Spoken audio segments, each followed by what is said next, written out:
right, so today I'm lucky enough to go one-on-one with the one and only Sultan of Sydney. Thanks for joining us, mate. Yeah, good to be here. Looking forward to having a chat, mate.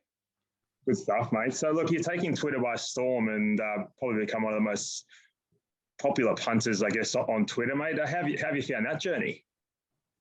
Yeah, I've really enjoyed it. It was a few years ago now that I started up the Twitter, and I sort of did it because I had a bit of time on my hands with some injuries and stuff. And then, like, I flicked it through to a few of my mates, like, check this out, boys, started up at Twitter and had a laugh and was just putting some tips on there. But, yeah, it's definitely, in terms of my punting, the best thing I've ever done because, like, I've learned a lot. There's a lot of good people on Twitter, as you'd know, and I've learned a lot about punting and horse racing since joining up. And, you know, if I look back now to my approach now to when I joined Twitter, it's been invaluable, really. So, yeah, it's been a great experience, and we got some good people on there with some good banter, which is always good. So, yeah, I really enjoy getting on there and tipping on there, Matt. It's fantastic. And do you reckon, like, you know, the fact that you're on there putting tips on there, holding yourself accountable from those early days has held you in good stead as well?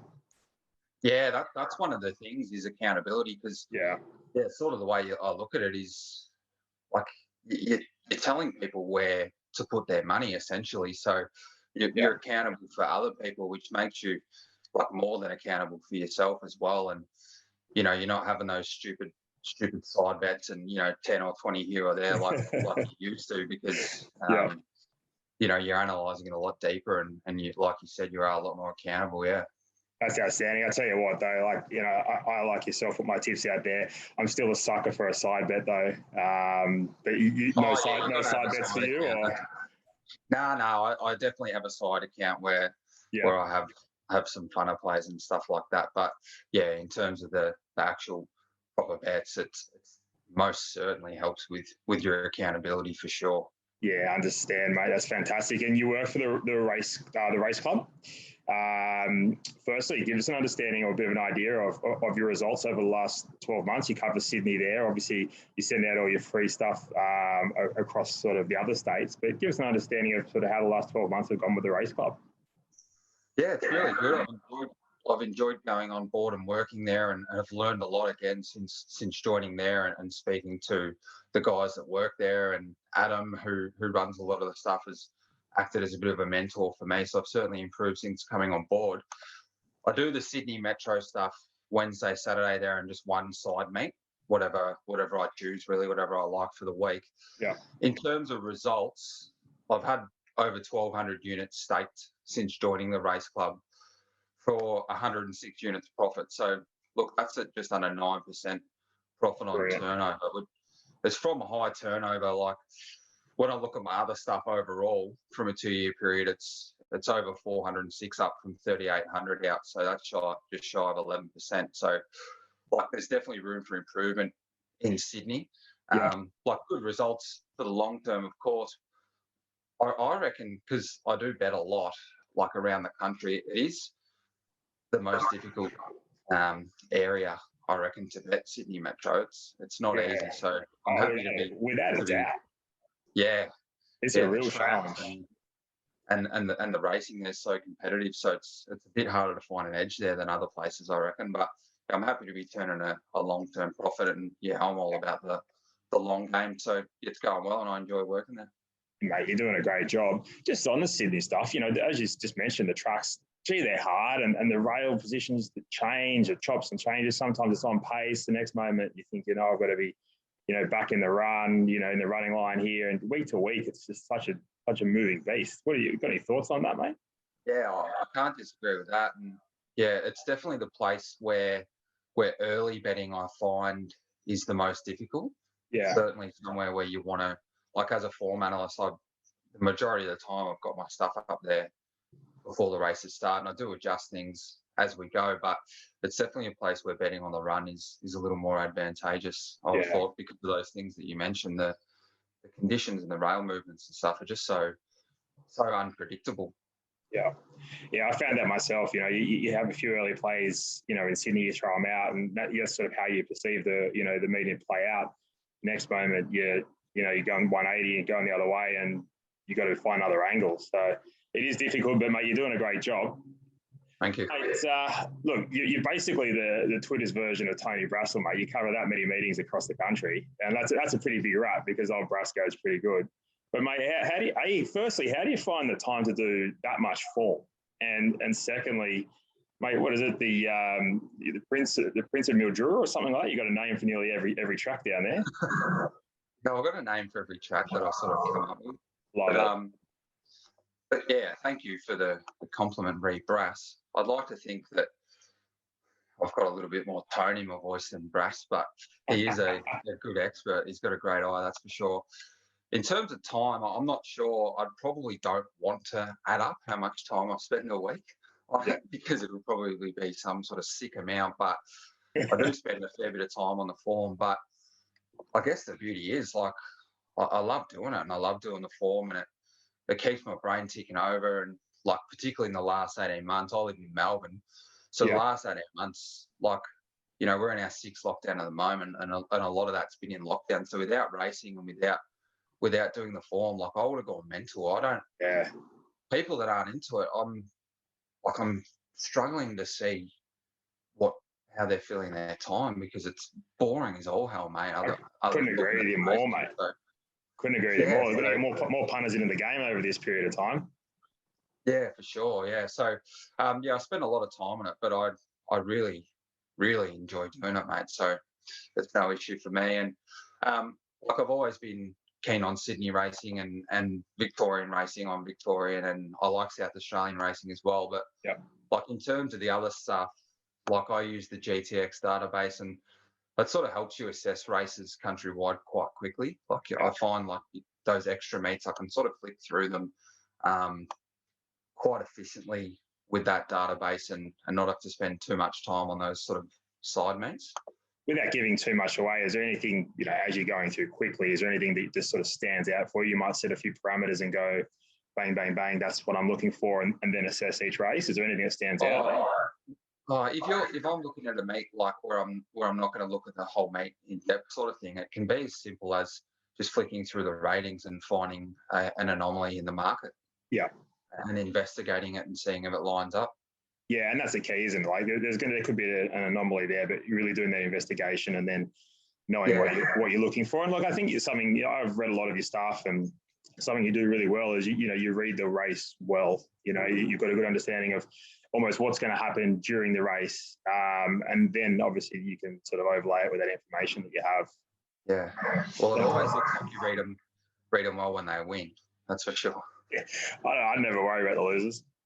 Yeah, no, you read them well, but they just did it wrong. Yeah, it's jockey's fault. So, mate, we've got a lot of with GTO and the big great tip off and the stuff we do. We've got a lot of sort of young up and coming tipsters that are always looking for advice and things like that, mate.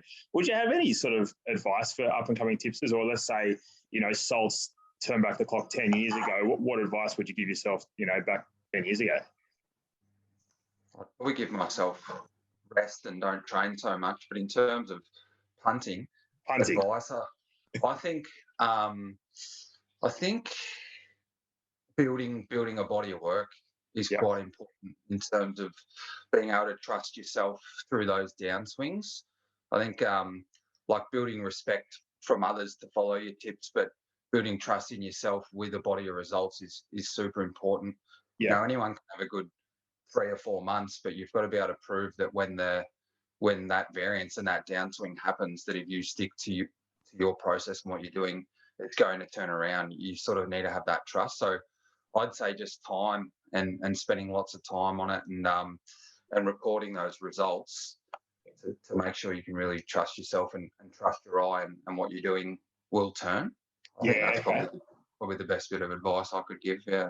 Fantastic. So consistency is sort of key, isn't it, really, with that, with where you're posting, how you're posting, you know, being accountable, and then I guess you find your edge from there. Yeah. And it does take time, right? You know, there's a lot of guys out there I know, you know, been chipping away at this for 3 or 4 years, and, you know, everyone sort of knows about him on Twitter these days, but someone like a Josh Reed, he's sort of finally coming into his own probably the last 3 to 6 months after, you know, having those ebbs and flows, and there's Ben Bear and those sort of guys. There's lots of guys out there, Dean Watling as well, all sort of going through that flow, and they're all sort of coming, you know, through that on the upside of that now. But it's just a matter of staying consistent. Is sort of the message you're getting across there. Yeah, 100%, mate. 100%. Fantastic. So, mate, pretty much we've got this bit of a thing going on the Tipster show. It's just kick off the spring, and we've got the top 5 tipsters to follow this spring. So mate, you're going to be in that featuring in that top 5. You'll be able to tune into the show and find out why. Give you a bit of a wrap there, mate. But look, moving forward to the spring, you got any horses to follow? I note that a couple of weeks ago you tipped us into Quinto, suggesting on your podcast there, which we'll touch on a bit later, but suggesting that's a sort of a listed quality horse. Yeah, is there any horses for us that might be able to step up in the spring? Yeah, well, firstly, thank you for that tipsters to follow. That's a bit of an honour, and appreciate the kind words. Look, in terms of in terms of early bets, like that Quinto race, that was the week of the race. Like, I'm a bit more of an every race on its merits sort of operator. So yeah, like rather than spotting something, weeks or months out from the trials, I'd rather have a bigger stake on the final field with the barriers and conditions and weights and stuff. Yeah, sort of all set rather than back one early. Like, I don't watch full sets of trials or watch all the jump outs as they come out. I only watch them while I'm doing the race for that particular meet. So I'm actually not that far ahead. So in terms of tipping one in that I think can take it by storm, like I'm sort of not that far ahead. One I might give away at like for a bit of an early price, and there's no prizes for finding the name of this horse, but Ayrton, he's actually currently $14 for the Epsom. And there's a strong whisper that that's the way he's going to go into the Golden Eagle. So, like, as a lightly raced 4-year-old that's going to be down in the weights and that can settle on speed over the Randwick Mile there, think like Probably and Colding the last 2 years, I think your profile's outstanding. So he goes that way, there's no way he's starting $14. So maybe that's one to get on early. Perfect. There you go, punters. There's one to get on early. So, mate, other than winning a shitload of cash in the spring, anything else that you're looking forward to? Any big meets, carnivals, or anything going around? Hopefully being able to go out for dinner or do something socially. That would be good. But, well, look, I'd love to get to the track. Like, this will be 2 springs in a row now in Melbourne where we haven't been able to experience the carnival. So, like, I think it's a long shot from what we're looking at now. But, like, spring racing in Melbourne, the flowers at Flemington and the cut grass and the ridiculous hay fever that I get that I put up with just because I love it. But other than that, I'm just looking forward to watching some good horse races and it'll be lock-ins with the boys watching the races. And, look, doesn't get much better than that, though, does it? How good, yeah, mate. What a time to be alive. So, mate, look, quick little 60 seconds with Sults. I've got no idea if it's going to take 60 seconds or not, but we'll give it a shot anyway. You ready to go? Absolutely. All right. Age when you placed your first bet? Remember I backed Zipping in I think it was my last year of high school, the 2006 Melbourne Cup, so it would have been 17. He came 4th. Yep, love that. Really, the first winning bet I remember was Green Moon in the 2012 Melbourne Cup. Like, I was 22 then, so I was a bit of a late bloomer. So it's a bit of a Lloyd fan, early days. Oh, I backed Green Moon because Ollie was on, and that's all I knew. Love it. You come a long way. I like that. Yeah. Mate, favourite track to bet? Flemington. God's gift to horse racing. Place betting, yes or no? Yes. No hard or fast rule, but to be honest, I should actually probably place bet more because my place bet results are quite good. So yes, to place betting. Yeah, I think you delivered us too good, too hard, or something to the Twitter fans on Saturday. That was good. And Godelin should have won, but still third. Ripped off. Mate, what do we got? Cox Plate or Melbourne Cup? Melbourne Cup. It's got an aura about it, and like we get a public holiday for it down here. So seriously, how good is that? You need a public holiday on a Wednesday as well to recover. Yeah, exactly. Everest or Slipper? I'll say Everest for the cash money. As you do. What jockey are you choosing to put your last dollar on, mate? Damie Carr might be a bit of recency bias, but I just love the way she rides, so balanced and composed, and usually they get their chance, so you can't ask more than that. All right, here's one for you. Best bet starts to drift. Are you doubling down or are you getting nervous? 100% every single time you go again. Love that. The drift is someone else's opinion versus your opinion. So if you're strong on your opinion, then you should just be thankful that you're going to get a better price. There you go, punters. If there's one gold nugget you can take away from today, that's it, I reckon. Yep. All right, mate. Here's one for you. Favourite alcoholic beverage? Oh, I drink a lot of whiskey at the moment, but I'm a real sort of drink to the conditions operator. I might be an ice cold VB stubby in summer, or wheat beer when it's over 40, or a red with some meat. So I like to mix it up. Anything. All right, there you go, punter. So when he's tipped of a stack on a Saturday, just send him anything. He'll drink it. Yes, basically, yeah. Except white wine. White wine can get in the sea. Yeah, see you later. Cast. Don't bother. Yeah. Mate, after a fill up on a Saturday, favourite meal? We're talking Chinese. What are we talking here? Mate, I get the same thing usually every Saturday. It depends doesn't matter if I've won or lost. I usually get a burger if I've had a fill up. Yeah. Celebration, and if I've copped a hiding, I just can eat it and cry at the same time. Love that. Back in the days growing up, when my granddaddy was a horrible punter, but it'd be Chinese meal. He'd probably spend 150, gets 80 back, and would go for Chinese. So there you go. Not bad. Lunatic. Mate, betting on other sports. Obviously, horse racing is your main focus. Do you follow any other sports on the punt? Well, in terms of on the punt, like, not really. Like, just for a little bit of fun. Like, sometimes the same game multi can get you interested in a game on a Saturday night that's going to be bog average. So, like, little stuff like that, but not seriously, no. Love that. That's all right, mate. There's nothing wrong with the same game multi to watch a boring game of AFL or NRL. Pappenhausen, Clive Churchill. Giddy up. Love that. You're a Storm fan? I am, yeah. Atta boy. Mate, hypothetically, you've got $1,000 starting pot on a Saturday, and you can pick 3 of Australia's tipsters or punters to help you steer the ship. Who are you choosing? It's a good one. I reckon a clear first probably for me would be Adam Kirkpatrick from the race club. He's, like, if he's not the best going around, he's the best I've seen. He's unbelievably good punter, and he's one of the very few that I'd just follow blindly. He's a gun. Yeah. Where do we find his tips, mate? He's on the race club as well, Adam. Awesome. Yeah. Fantastic. Who you got? My mate that I do my podcast with, Nick Foote, like in my early days of betting a few years ago, like he'd often tip me into a few nags in South Australia or Victoria, and like he'd find one and I'd have a look into it, agree, and actually go with it on Twitter. So nice. Like I definitely trust him with his approach. So yeah. There's some good ones out there. Dolph's good from the yard. He works for the race club. He's a gun from the yard. Jeez.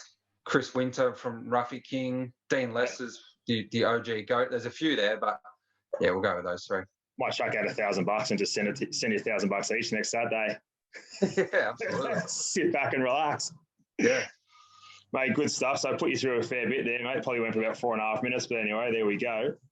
We often just slow it down. Yeah, I often would see you on the punters panel with Dave Stanley on Sky Sports Radio, mate. You know, and you get out flying on that. Is that sort of a move you'd like to make into the media at any stage, or are you just happy with things are at the moment? I like the balance in my life I want to do at the moment, but it's definitely something that I've kept one eye on, and something that would certainly interest me down the track.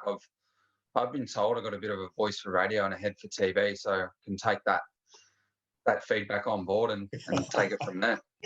Yeah, mate, good looking boy, mate. Maybe a punter wants a wife or something. Have you got a misso? Nah, I don't, mate. There we go, mate. You'll be casting for a punter wants a wife. Watch out. Me and Anthony Manton can go on it. Oh, mate, competition there. Glad I'm not part of that one. All right, I'll be coming dead last. So, mate, as you mentioned before with your mate Footy, you got this 2-unit podcast, which I must be honest, I've caught probably 3 or 4 of the episodes. You've been going for a little while, but it's fantastic listening and some real good information going out, mate. Obviously, you just talked about your relationship with him, but give us an idea of how it started and sort of, how it's going. Yeah, thanks, mate. Yeah, myself and Footy are really good mates, and he's a racing tragic from long back, way before me, and he played a real big role in sort of getting me into racing more intensely in the early days when we started working together, maybe 5 years ago now. So we work together and we're really close mates, and yeah, we've just spent a stupid amount of hours doing form together, watching racing together, and just evolved from there. That our natural conversations we thought would be of interest for some people to listen to, and so far they have been. And yeah, we just try to not take things too seriously and have a bit of a light-hearted approach to it. And yeah, feedback so far has been really good. So 2 Units podcast, check it out on every streaming service that there is. Awesome. Mate, that's fantastic. Thank you so much for your time. Just give us a quick rundown of where punters can catch your tips and how they do it. Yep. So all on Twitter for most of the country, and then the stuff for Sydney Metro and one New South Wales provincial meet. So 3 meets for Sydney per week for the raceclub.com.au. Awesome. Mate, brilliant. Thank you so much for your time. No, thank you heaps. Great to chat. Awesome.